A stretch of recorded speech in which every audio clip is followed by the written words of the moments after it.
I'm standing on the roof of Yeshivat Hakotel in Yerushalayim's Old City, right outside of Harabayas, delivering talks for Yeshivat Hakotel's Leadership Development Division, where we are discussing different types of public speeches that you could give.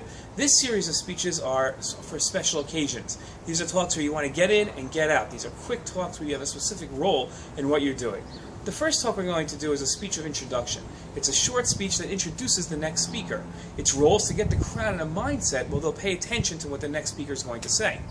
You want to briefly give the background to the next speaker. Be descriptive. Don't read a resume. Use phrases like he works by the sweat of his brow. Briefly give an overview of his topic. Professor James will be discussing the sun's rays and how they burn trees, is what you want to do when you introduce him in his next talk. The level of the crowd's interest in the next speaker will be directly commensurate with how excited you are by the speaker.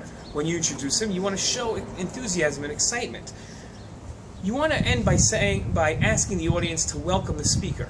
That way the audience is invested in what you're doing.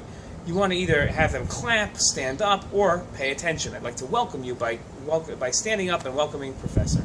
You want to make sure that the length of your talk is not more than 2 minutes. The next type of talk we're going to give is a speech of acceptance. A speech of acceptance is a speech that you give when receiving an award. It's a moment to show humility and gratitude, not to espouse ideas or to boast about your accomplishments.